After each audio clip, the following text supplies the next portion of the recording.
I'm Matthew Buckley Smith, and you're listening to Slee Ricketts. Just a quick thank you and request. Thank you all for listening, and thank you for just being a great community this last year and a half or so. I've gotten a lot of really great emails.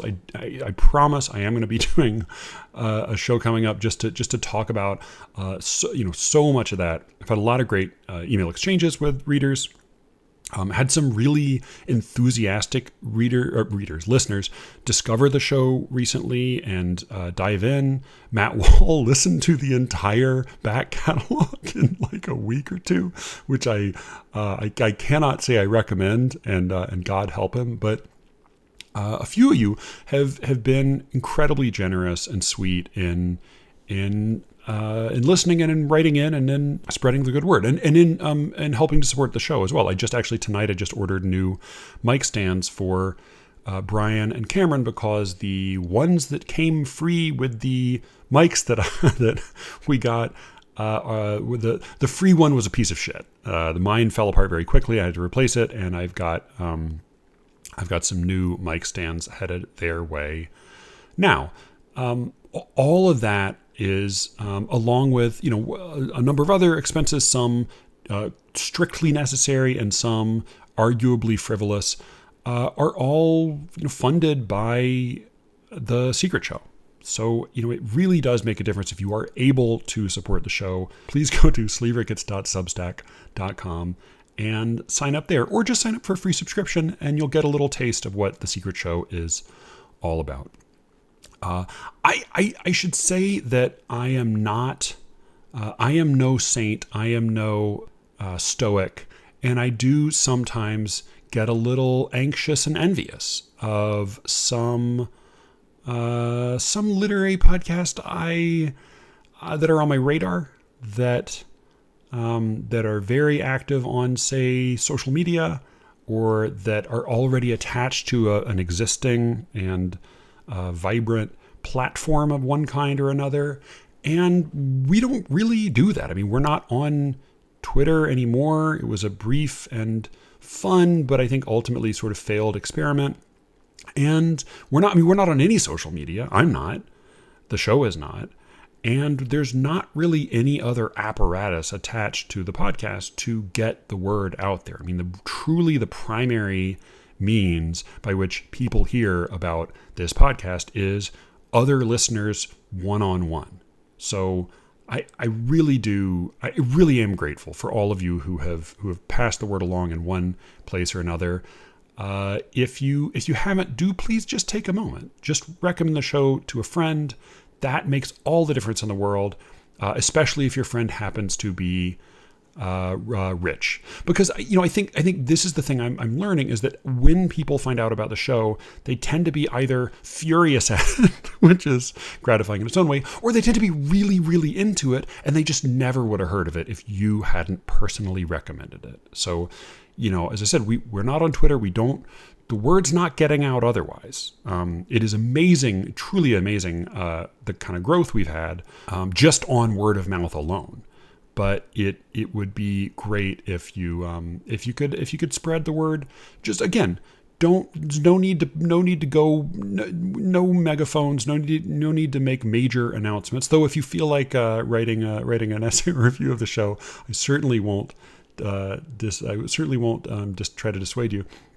But really, just say something one-on-one to somebody you think might enjoy it, or might enjoy hate listening to it, which is, I know we have a healthy portion of our listeners are hate listening, and welcome to all of you as well. All right, this week I have a huge backlog right now of really good episodes, but I'm releasing this one a little bit out of order. This is a conversation I just recorded the other day with Brian, who's been away from the podcast for a while.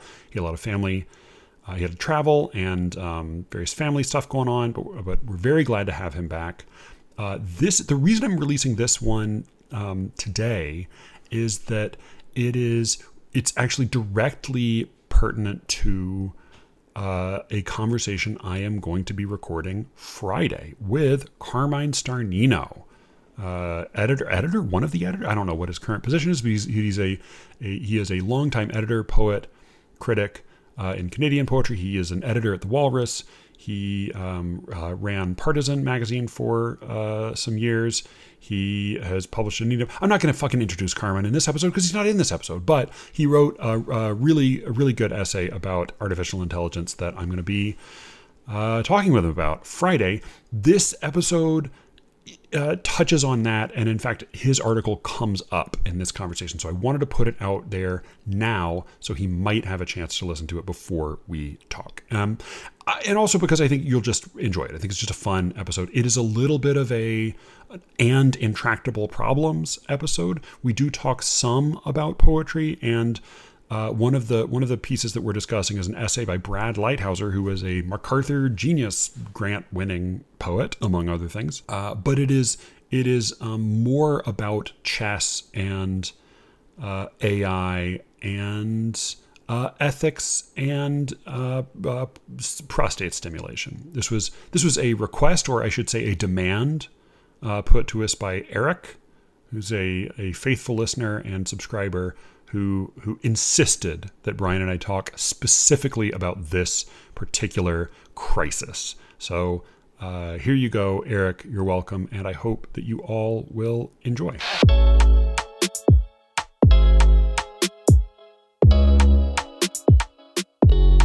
Yeah, where should we I don't have much to say about chess, so we can talk about chess. I feel like you are more invested in this. I found the Lighthouser article. I think I don't want to break my being the anti-Lighthouser guest on this podcast. So he wrote a totally anodyne article about chess, and I don't know whether I can just say he wrote a totally anodyne article about chess, or whether I should criticize it for its anodynity. Which is definitely, it might be a word, but I am, I don't know. I thought this article was kind of boring with a couple interesting sentences. Also, Magnus Carlsen seems to think that how old is this guy? 19? His 19-year-old cheats when he plays chess. And the way Magnus Carlsen handled this was by quitting twice. Correct? Yeah, quitting meaning different things, but yeah, basically, yeah. So do you want to take us through Magnus Carlsen first, while I ask only slightly knowledgeable about chess questions, and you can explain the severity of all of this to me? Sure. So in a 1 month ago, basically, in a tournament in St. Louis, it's a big annual tournament. One of the biggest, if not the biggest, Cup. American annual tournament. Yeah, I mean biggest, and it's significant in the chess world overall. Magnus Carlsen is not an American player. He's the world champion. He's Norwegian, and so yeah, it's a big deal. It's a big serious chess club. And Magnus Carlsen is still a young man, correct? He's 31, I think 32 maybe. And is he widely considered to be the greatest player, the greatest world player since Kasparov? Yeah.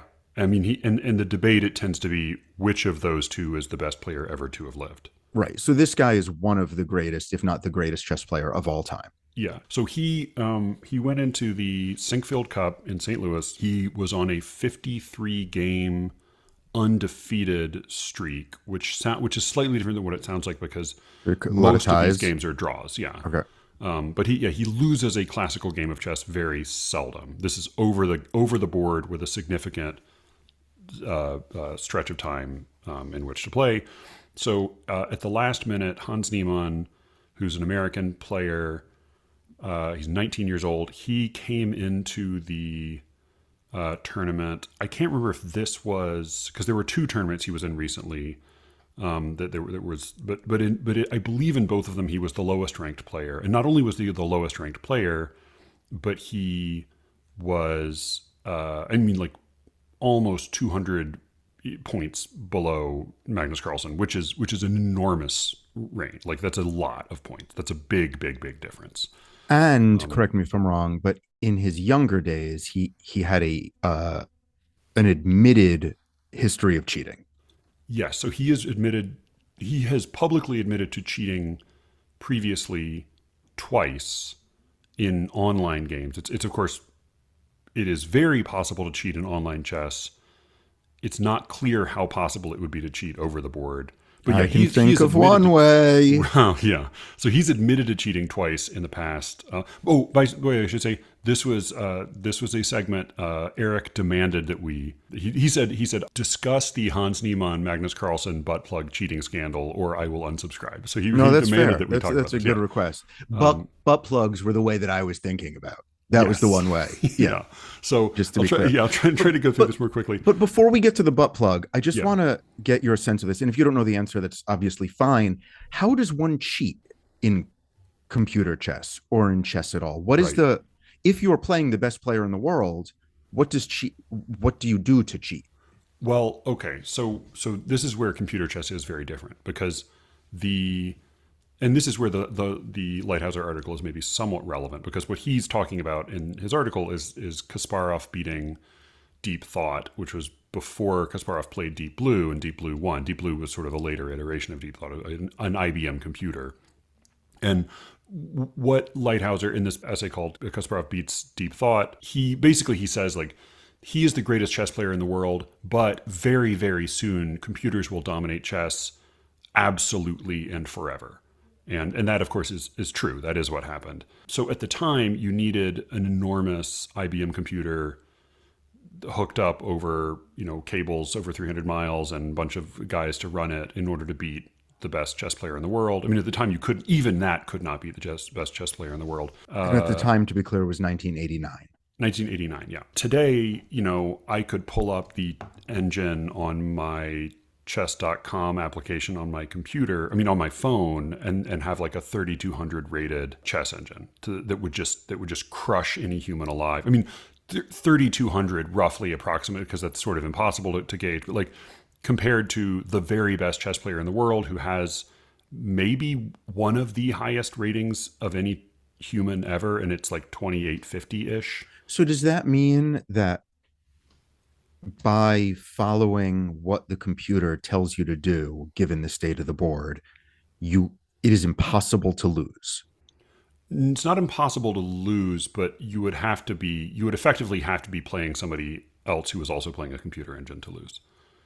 Like your game is so accurate in a way that is superhuman that it becomes the difference between. So like I had a funny experience recently as a very, very bad chess player, as we've established. I had a funny experience where I see these guys. It has been once a year. We took a couple of years off because of COVID, but I see them once a year up at the Mountain House, and we hang out and watch RoboCop videos. Apparently, is what we now do. But this was the thing that you invited wives to for the first time. Yeah. So I hadn't been up there for a couple of years.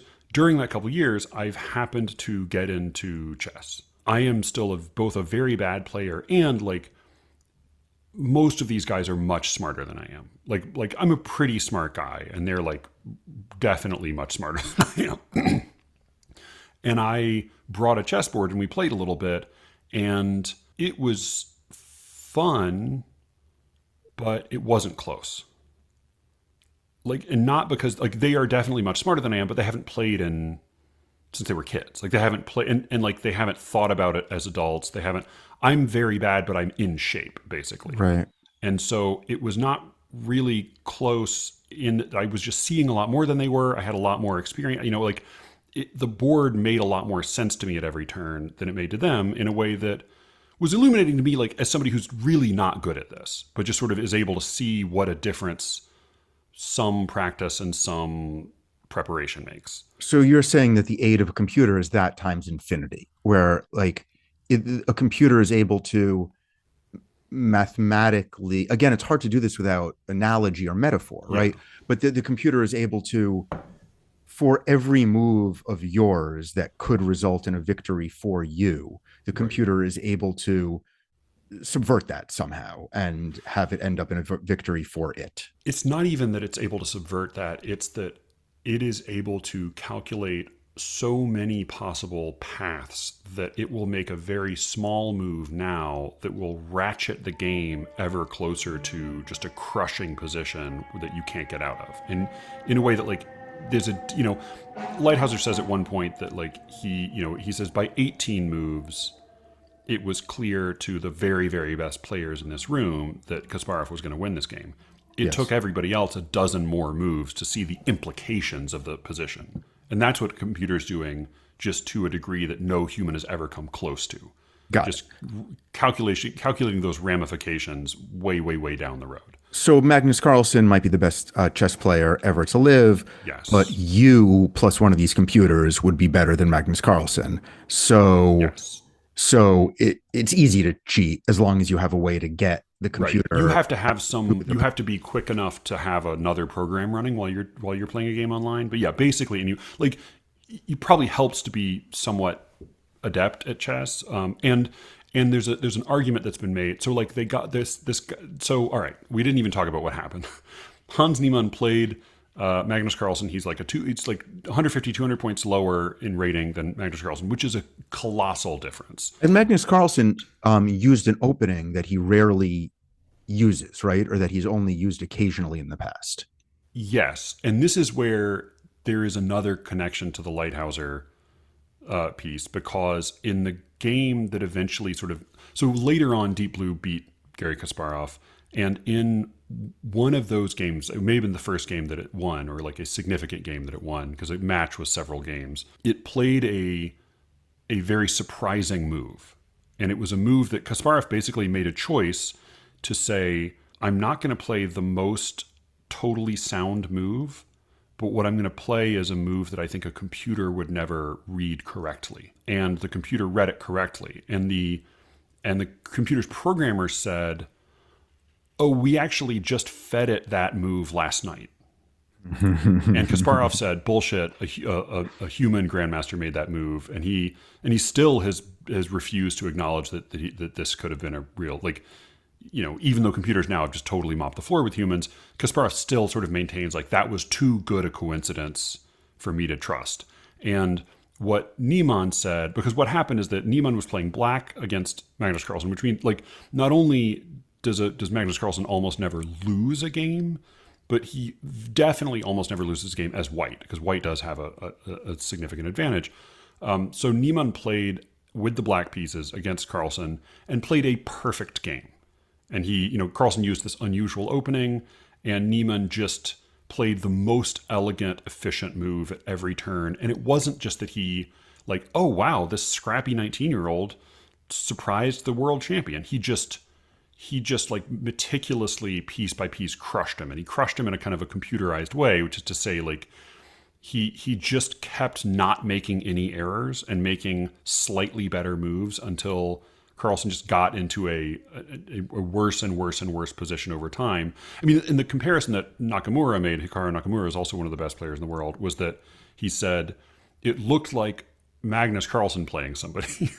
Right. Like the way he tends to play. So the case was relatively straightforward, that a much worse player didn't get lucky, but played a sort of mathematically perfect game of chess to beat somebody who is never defeated when starting with the white pieces. And the implication there is there's no such thing as having a good day. One's brain needs to work in this, multifactorial level in order to make those right moves. So it's impossible. And we trust Magnus Carlsen's instinct, presumably, that he can tell when somebody's playing less like a grandmaster and less like a lucky player and more like a computer. Right. Interesting. Just raised the specter of Kasparov, who, when he was defeated by a computer, said the reciprocal of what you just said, which was that I could tell that when I was defeated, I wasn't defeated by a computer, I was defeated by a grandmaster. Yeah, so there is a tradition, right, which was insulting in sort of the reciprocal way. So there is a tradition of the best players in the history of chess making up excuses when they lose. Yes, definitely.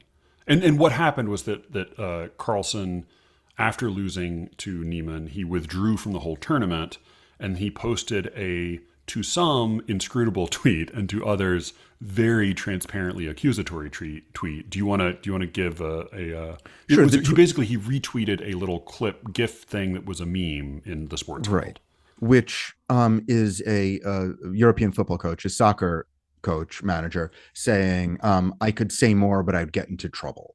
Yeah. And that, I know very little about soccer, but I've seen that meme dozens, if not hundreds of times applied to sports that I do watch where there's cheating, potentially involved. So, I've seen tennis players call out other tennis players for cheating using that meme. Same thing with baseball during the Astros World Series cheating scandal where they banged on a garbage can to say whether it was going to be a fastball or a slider. People use that meme all the time. I think that was when I first saw it. So Magnus Carlsen, who is a sports fan himself, using and a huge soccer fan specifically. Right. So my question about that is, why is Magnus Carlsen so pretending to be so reticent of actually accusing the guy of cheating? Because he is just straightforwardly accusing him of cheating, but he's doing it in this like the meme. dainty way. But it's not like the meme is some like deep state dark culture thing that only deep code. Hugh knows. It takes about like 1 second to Google it. Right. So what's the point of aggressively calling somebody out for cheating without calling that person out for cheating? So he got more aggressive. So there was another tournament, and this is the one where I believe Richard Rapport, who is the Hungarian player who was in the candidates tournament recently, he was, because of COVID things, he wasn't able to attend this tournament or participate in this tournament. It was, I believe, it was a computer chess tournament. Yes. And so Niemann then joined that one at the last minute. Right. This scrappy 19-year-old is just constantly joining tournaments at the last minute. Well, and beating Magnus Carlsen. And part of what also makes this weirder is that he only became a grandmaster 2 years ago, and his rating has increased like 200 points in the last 2 or 3 years, which is again just it's unusual. And it's more astounding the higher your rating gets. Yeah, because the guy cheats at chess. Well, it's not so astounding. Yeah. So the guy's a big cheater. Yeah. So Carlsen sat down. So Carlsen did choose to play him. He played one move and then immediately resigned. Which again, was that like I don't know what the non-offensive, non-gendered term, but like, was that just like a real bitchy move? Like, why did Magnus Carlsen show up to the match and then quit after 1 minute? Like, well, that doesn't seem very because of what he sportsmanlike. then did, which was that he set himself a handicap, which was immediately having a loss against a lower ranked player, which makes it much harder to win a tournament, and then he won the tournament. And so this is the thing he's done. Like when he was, no one doubts that Magnus Carlsen's really good at chess. What I'm no, but he likes to make a point of it. When he, and I think I mentioned this before, like in his last candidates tournament, when he'd already won the tournament, he sat down with a guy and he deliberately played the 2 worst opening moves in chess and then beat the guy just to say, "Fuck you." Like, just, it's kind of like saying, like, take your first shot, Right. And that's part of the reason why he's not going to defend his championship, right? Because he feels like he's so much better than everybody else. It's a waste of his time. Seemingly so. So then after that, he then put out a statement where he explicitly said, I think Hans Niemann cheated. I think he's cheated a lot more in the past than he's admitted. I think he cheats online. I think he cheats over the board. I think we need to increase, and then he basically said it again at the end. There's a lot more I would like to say, but I still can't say so it. We've buried the lead. We've mentioned the lead, or at least the head of the lead in the cheater's anus, but we'll get to that in a moment. Why do you think Magnus Carlsen is being so coy about calling this youngster cheater out on cheating? I think probably because and as I said, he's gotten less coy, but I think he probably feels bashful about fighting in this way, right? Like he can't feel good about having to say, I lost to this guy who's much worse than me, but I think it's because he cheated. Like, that doesn't, even if he believes it's true, it doesn't feel good to do that. And so I think it was like a hesitation wounds when he was doing that first little Mimi tweet. And then he kind of like worked up the nerve to go ahead and make the public accusation. So even though he's the greatest strategist in the most strategic of all pursuits, this you don't think is strategy. You think this is a 31-year-old saying, I'm pissed off and I don't know what to do about it, so I'm going to tweet a meme. Yeah, I think chess is an incredibly nerdy game, but I think it's also a combat sport. And I think like if you're really good, you can't just be really smart and really good at calculating and really experienced. You also have to like the taste of blood. Like, you have to like to beat someone else. And I think this is sort of the equivalent to the ultra physically impressive professional sports specimen getting into a fight at a bar. And you think like, why would you do something that stupid? Okay. But it's like, you're the kind of guy who does this. Like, you're the guy. I don't mind that. I mean, the answer is this kind of thing. Usually CTE. It's usually because their brain is from all dying. All the football. And it's not a bar. It's their living room. Yeah. Exactly. It's their wife's dad or something. Right. Yeah. No, it's not. I think anyway, this is a less horrifying version of that. Okay. So why is it? Because you play chess in what sort of outfit typically? One plays chess at one plays competitive chess wearing what sort of outfit? Usually wearing a button up shirt and a coat, or like a jacket. Yeah. Great, and presumably pants and underwear and socks and shoes. Right. Yeah. Yeah. A normal clothes. Right. Yeah. So why is it that vibrating anal beads is what everyone goes to when he's getting? Because presumably. So what happened was Magnus Carlsen accused this cheating 19-year-old of being a cheater. Right. And then everyone started yelling, I know how he did it. He did it with vibrating anal beads. And that's funny, right? Yeah. Because... Well, it was a joke. Like it was a joke. And then Elon Musk said, I think he really did that. Right. Because like, as like... But why did everybody make that joke initially? Because he said, I'll play naked. Why was that the obvious joke to make? This is what I missed. Like, was it a joke? I didn't realize it was a joke. I thought people actually thought. I think chess is like definitely like, with Judith Polgar, who like beat Magnus Carlsen in a game of speed chess in a really cool way during the candidates and like the Queen's Gambit. Like women are getting more involved in chess. However, chess is still like a nerdy little boys club. So that's just like an embarrassing way to cheat. Joke. It's a butt. Is that all it is? It's just a butt joke? I think it's like you beat Magnus Carlsen, but I bet you stuck something in your butt. I think that's what it was. But I don't think I'm unique in thinking that this was actually what people were accusing him of. I think it started as a joke, but I think like as Jonathan's wife Caroline said when we were at dinner talking to them about this, she said like, couldn't you get a little thing that would just like squeeze your toe? Right. Like why would it have to be up your butt? Like why would it have to be? But that's what I was thinking. Right. So I just got like Morse coding, right, by stimulating your prostate rather than just like giving you a little electrical shock on your toe. Fun that way, yeah. Or like is it somehow it couldn't? It had to be so like light of a vibration to get through the sensors, and your like anal cavity was the most sensitive of all the ways. I also think like that maybe my guess is like probably someone else did suggest some other like less provocative ways, and that's the one that caught fire because it's the internet. So no one actually no one actually thinks that this cheating 19-year-old cheated with vibrating anal beads. Well, no. I think some people now do because of the many different ways. But no one who knows what they're talking about do. People do in the same way for the same reasons that I do. But nobody actually in the chess world thinks that this cheating 19-year-old put vibrating anal beads in his anus. I don't think so. But what's also true is it's hard for anybody to imagine exactly how he could be cheating. Because because you need to be close enough to someone for the remote control to work, and you also need a computer. You have to be communicating with in some way, and you have to be there. Like it, at least in the, I think it was after that game, but the chess officiators started electrical wanding people, like a magnetic wanding people to check them. That sounds weird. Started checking people the way you would check it, to see if someone has a gun on him at an airport. Right. Yeah. So yeah, I think it's like it's hard to imagine. You'd have to be like, I guess you'd have to be like a very skilled telegraph operator to get. I don't know. They're only what are there? 64 squares on a chessboard? Like there's 64 squares, but there are also 32 pieces on each. Like there's a lot of combinations. We could think of a system though, right? I mean, isn't like. Yeah, like there's algebraic chess notation makes it relatively simple, but like you would still have to be pretty good, even if the game is like BXC4. You like that takes some doing to get it by way of your anus or your toes. Like I guess, I mean, the Diving Bell and the Butterfly is a whole memoir written with just like the blinking of one part of one eye. True. So the interesting thing that I don't know why this is interesting to me, except that Magnus Carlsen has played against a lot of people, and part of what has made him very good is that he is very steely. But he said part of what threw him off during the game against Niemann was that Niemann didn't seem to be concentrating.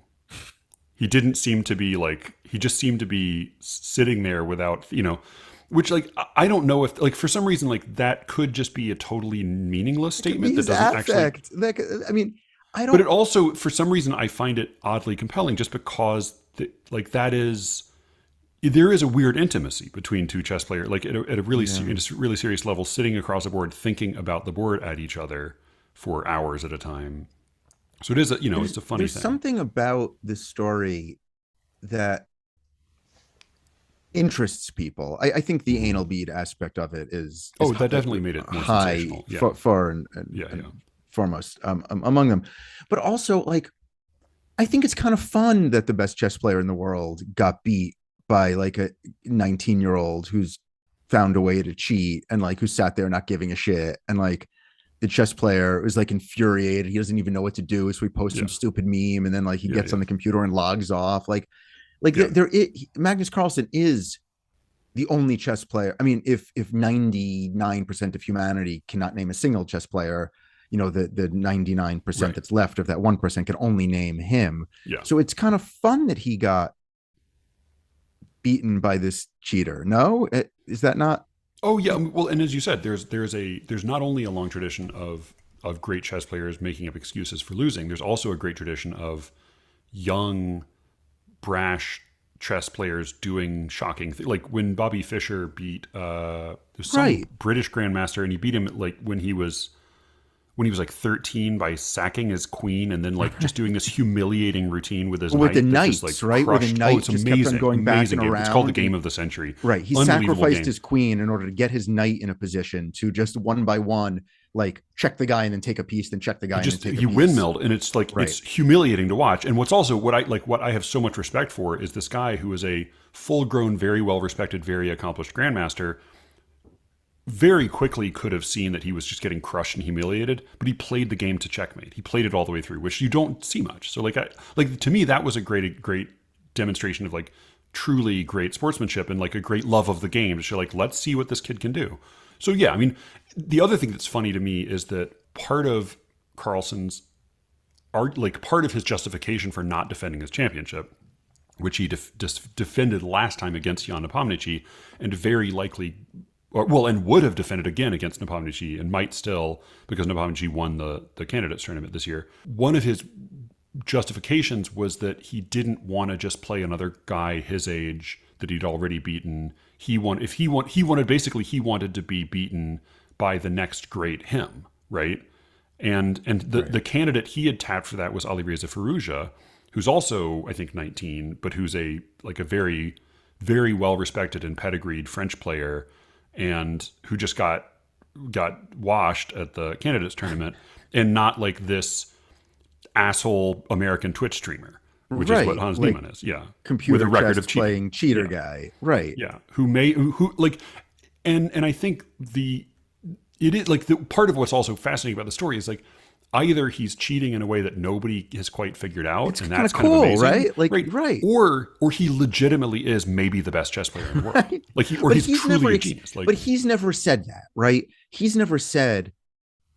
He did say, "I'll play Magnus Carlsen naked if he wants to," which is kind of funny. But he didn't say, "I'm just this good," did he? No. He said the opposite. He said, "Study this thing last night."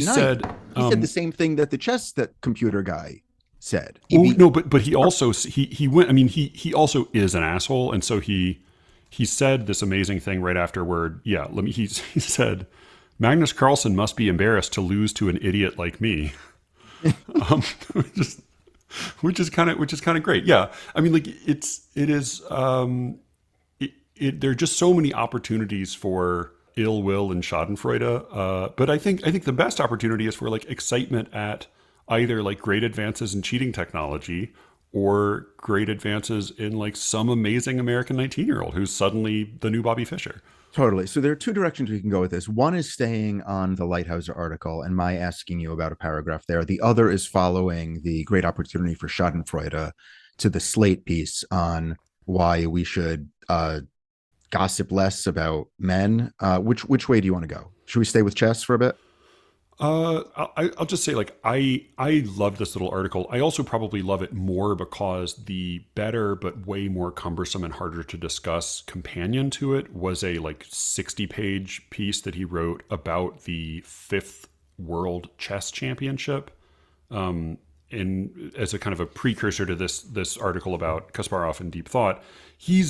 We've made fun of him on this show for being like an absent-minded teacher and like a kooky individual. Yes. And then I was weirdly touched when he gave me this copy of his weird old book of essays, Penchants and Places, and then I read these two chess articles. Not because he heard our. I don't know if he heard it or not, but he didn't seem to care one way or the other. But he said, like, I said something to like, oh, you're like I said, he was like, oh, I heard you're into chess. Here, let me give you this book. And then like, I just thought these were like beautiful, incredibly smart and like lucidly written pieces about like nonfiction pieces about chess, and just thought like, that's I forgot, sweet. like Brad Lighthouser's like a really smart guy who's a really good reader, right, who's also just like a fucking weirdo, which is what all writers like are. We all are, right? Yeah. So like I was just really touched, and I thought he also like he says there are a few lines. I'm just saying, if you invite people over your house for microwave frozen Indian meals, microwave the rice also. No reason to put it on leftover pasta. I can't argue with that. Let me just read one sentence from his earlier chess article that I just thought was quite beautiful. Much like literary or musical masterpieces, the finest games of the finest players are to be regarded as distillations of the human soul, and by playing through these games, one can, in a sense, get to know each of these masters personally. So like that's like it's there's not a lot in the way of like huge revelations in these. No, actually, I wanted. I'm happy you brought that up. I didn't think we were going to go down this path, but I wanted to. He writes in a similar mindset, I guess, on page 111 of the article you sent me. He writes that chess is not like other games. Whoever wins at pinball or asteroids or Nintendo, again, you can't win at Nintendo, but smart, lovely guy, has gained a qualified victory, one undermined by the certainty that it arises only through the machine's, quote, mercy, unquote. No one doubts that a pinball machine or video game could be constructed against which the human hand and eye would flounder. Chess is different. And now I think this is almost the nugget at the heart of the entire piece and what he's most excited about writing at this moment. He writes, at present, it may, meaning chess may provide, the only activity in the world in which an all-out struggle between man and machine is a fair fight. Yeah. That to me is what he is most interested in. I think he's capturing the moment in time where we have a truly fair battle between man and machine. And that is a forgive the pun, but deep thought, right? That's a worthwhile thought. And it got me thinking that, like, is there something now that machines and human beings are equally good at, with both trying their hardest? Conversation. Actually? Yeah. So if you're willing to say conversation, you're talking about some kind of artificial intelligence technology, right? Yeah, I mean, and as with chess, there are almost as many different strats. Because part of what's interesting about like some of his computer chess journalism is that he talks about how there are different theories of how to do this, and there still are different, like AlphaZero, like Google's AlphaZero chess engine was a new theory of how to build a chess engine, and it works better than any other. Similarly, if you go to like the Turing test championships that they do every year, there are a bunch of different programs that have a bunch of different ways of how to do. Like there was like one of the best, at least several years ago, was a program that used the Amy Hempel theory of dialogue, at least according to my guess, which is that everything is overheard. Everything is something she's literally overheard, and that's why it never sounds phony. This conversation machine had hundreds and hundreds of conversations with human beings, and every single thing it said was a recycling of something somebody had said to it. Okay. So if you are claiming conversation, are you willing to do what Lighthouser implicitly suggests his reader do, which is go to art? Do you feel that right now machines and human beings are roughly in a fair fight when it comes to a painting or a poem or a song? Or is there an obvious victor in that competition? There was a recent piece about this by Stephen Marsh, and there was a slightly earlier piece by Carmine Cernino, who's a subscriber and who's a lovely guy I've worked with before, and who had said he's going to come on the show. We keep just trying to schedule it, so he is going to come on. But they're speaking sort of specifically about poetry and literature, and I think that the difference, without spoiling too much Carmine's article, the difference has to do with the stakes for the entity composing the thing. And this is where I actually thought that at the end of the article, the Lighthouser article, he stumbles into a really useful analogy. Is this about the mountain? Yeah. So he says at the end, he says, the world's most fascinating game has surely entered its most fascinating era. Though a man still stands on Everest, the mountain beneath him is steadily being eroded. Or perhaps one might better say that, some ways off from Everest, platoons of machines are working night and day to construct a mountain far larger than anything our wayward, tectonically restless planet has yet seen. So Joanna, who's a documentary addict, has recently, her latest fixation, she's gotten into mountaineering documentaries. Interesting. Where she's watching this guy, Jimmy Chin, I think is the guy's name, who's just like, he's a very good climber, but he's also like the world's best climbing documentarian, because you have to be a really good climber to like document climbing.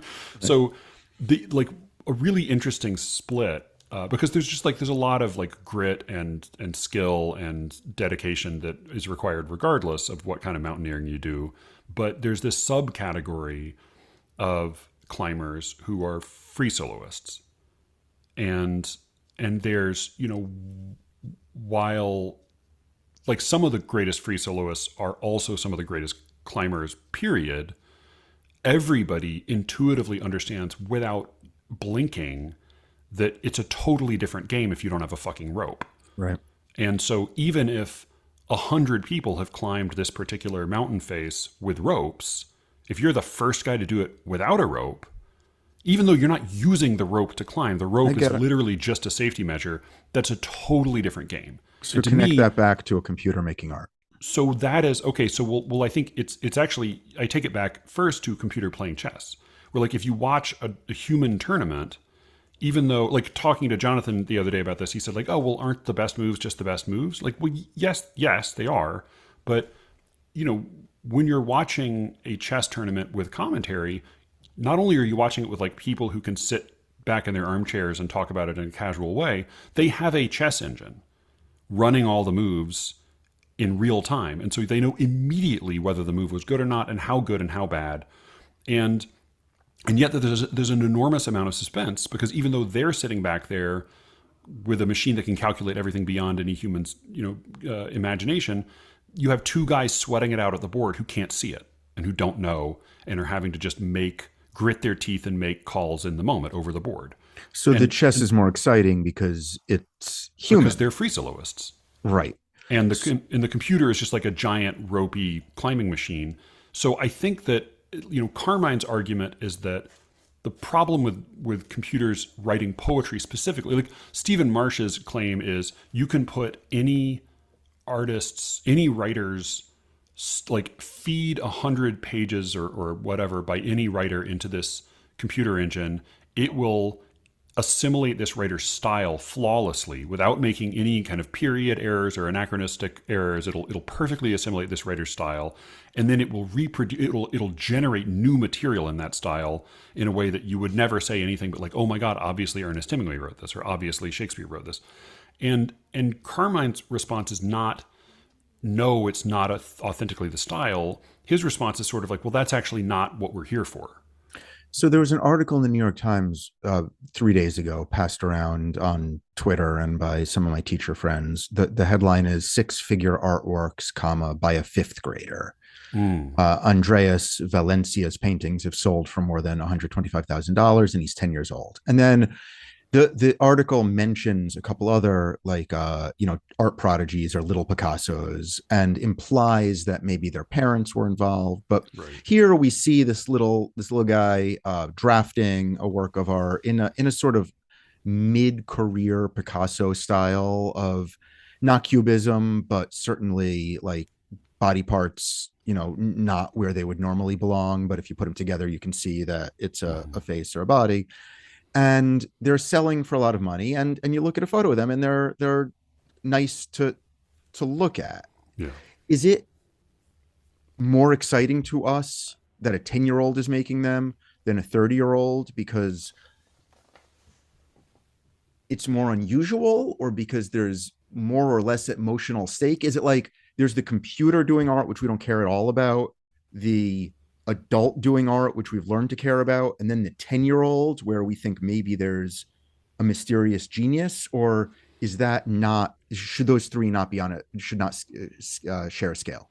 Well, I think they weirdly are. I think we are very inconsistent in the way we respond to this. And Right. this is also in the Kasparov piece. Lighthouser talks about this that like the well, I won't try to read because it's a long thing. But basically, like the thing that's the people who doubted the capacity of chess machines to beat humans kind of hung their case on was intuition. They said that like humans can calculate moves, computers can calculate moves, computers can calculate moves a lot better than humans, but because humans can't calculate billions of moves, they have to intuit the best moves. And it's intuition that computers will never be able to match. Of course, that proved to be false, but it is as other Well, it people didn't have, prove to be false, right? Because well, yeah, computers are not don't using intuition. don't intuit moves. Computers can Although just AlphaZero does a brute slightly force. different thing. But Computers just do more brute force can that be more powerful that than outstrips intuition. humans. Right. Yeah, but the weird contradiction that I think other people, philosophers and stand-up comedians, have pointed out is that we are more attached to our natural endowments than to our acquired skills. And that if somebody says to you like, boy, I can tell you worked really hard on this book, that might be nice to hear, but you would But it much might be a rather hear backhanded like, I compliment. don't know how you did Right. this, you're just Right. so You're a talented, genius. you're a Right. genius. And so I think we respond to that in a way, and that's what we see in a kid. Right. Whether it's a tennis player or an artist, Right. We where see that it's like that pure there's something distillation about the of human spirit that defies explanation. And I think we're inspired by that in a way that we're not by, which is partly like what people found both like encouraging and disheartening about the whole Malcolm Gladwell 10,000 hours thing.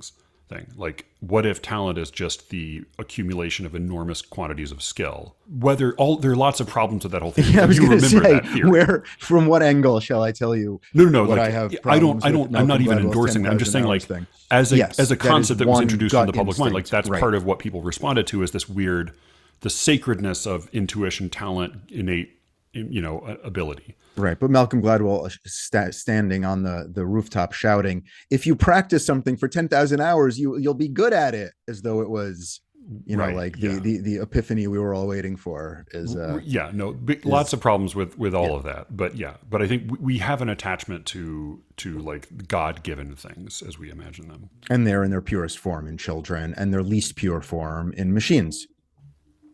Yes, I mean, and in fact, it's galling and uncanny when we feel like we encounter them in machines.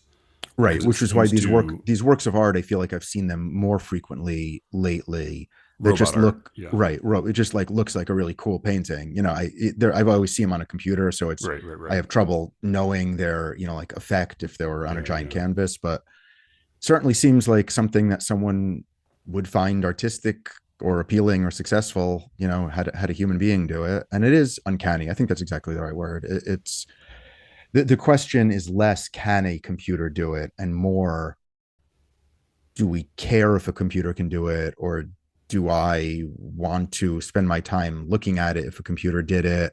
And then if so, is there something in the programming, in the algorithm, in the comp sci, in the language that enables it, that is beautiful in and of itself? I certainly don't have the background to understand the beauty and whatever created the beauty, and that's where I throw up my hands and say, I guess I don't care.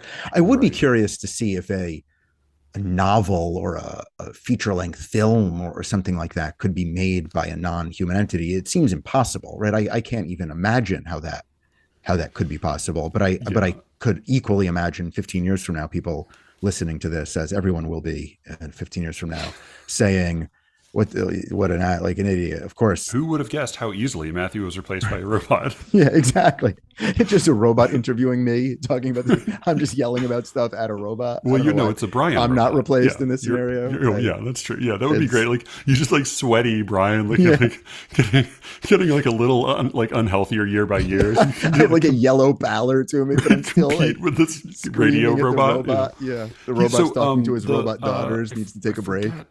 What was because there was a line in there about okay, so this is where I thought of this is also from the article that I didn't have you read, but thanks, keep these coming.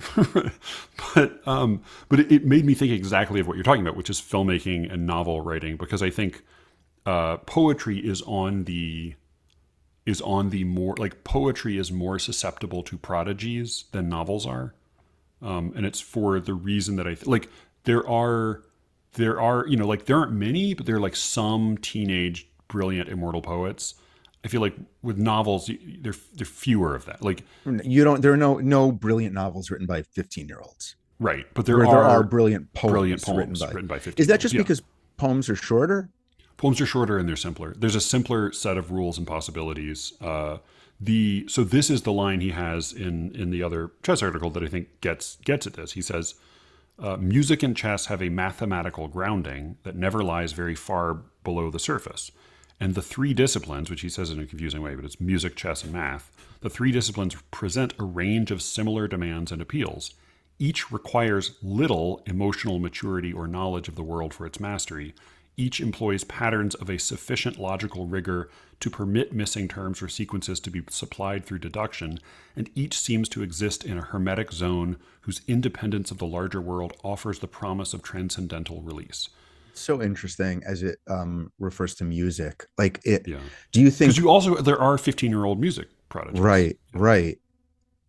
And composers, and yet I've definitely and math, like mathematicians often, not always, but like often. Burn out by their peak at late 20 or something. Right. Yeah. I mean, I wonder whether musicians or composers primarily, because we're speaking of two different things: technical skill of performing and composing. Although there is some artistry, of course, in performing.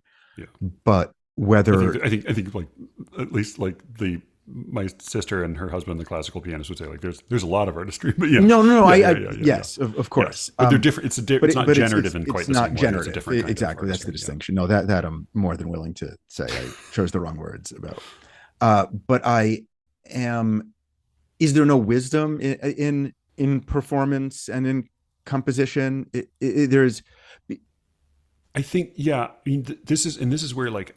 I can't remember if I've mentioned this on the podcast before, but I used to teach a violin prodigy. Did I mention this? No, not in the podcast. I did not teach her violin, to clarify. Just like I taught some ballet prodigies. People are like, oh, I didn't know you dance. No, I don't. I taught them English. I taught them, I tried to tell them about poems. But so I had a little 9-year-old violin prodigy who would like drive up to Juilliard twice a week from Baltimore, and she literally had like a freakish deformity where like the fingers on one of her hands were much, much longer than the fingers of the other hands. It's like cheating.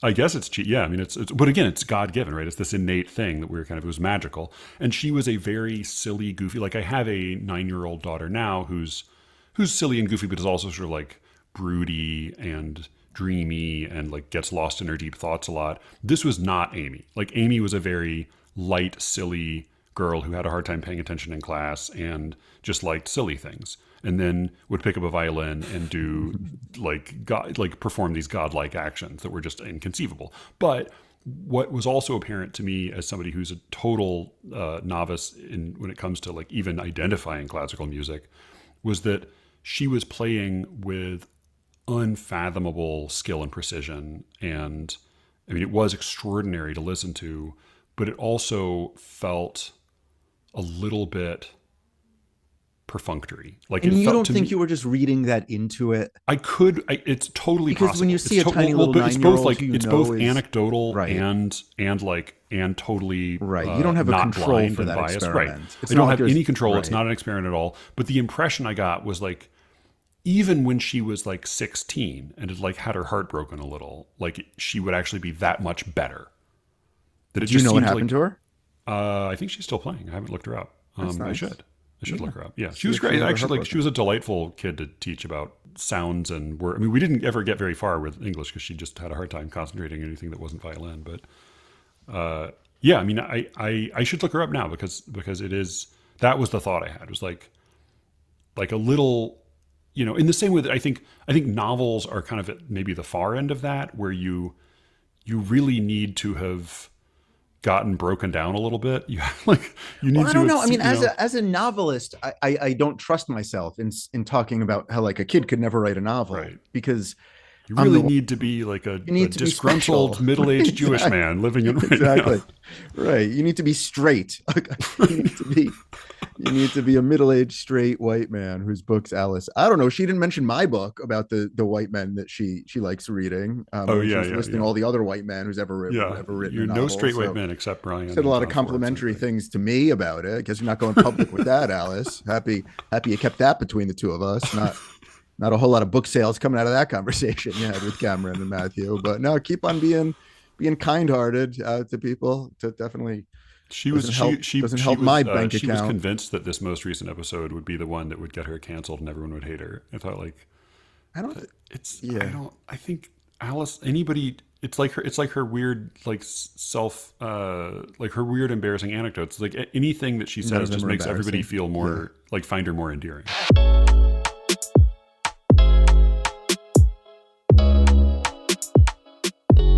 All right, that was this week's show.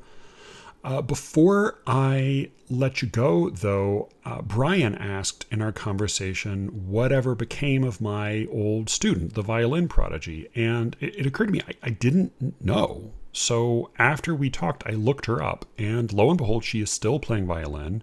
She still seems to be a goofy, funny, smart, sort of quirky, strange human being.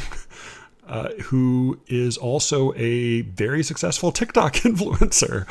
So I found a few recordings of her playing music today, and most of them with friends. I'm not sure which one I'm going to use, but I figure instead of our usual outro music, I'm just going to play a little bit of her performing some music with her friends. She does a lot of covers of pop songs or of movie themes, but she also plays plenty of classical violin and seems only to have gotten better with time. So her name is Amy O, and she is on TikTok at Lanky Hunchback. I think that's what she calls herself. Yeah, at Lanky Hunchback on TikTok. She is a delight as ever. You can reach me, as always, at sleerickets@gmail.com. And with any luck, I will be speaking to you again very soon. Until then, here's Amy O.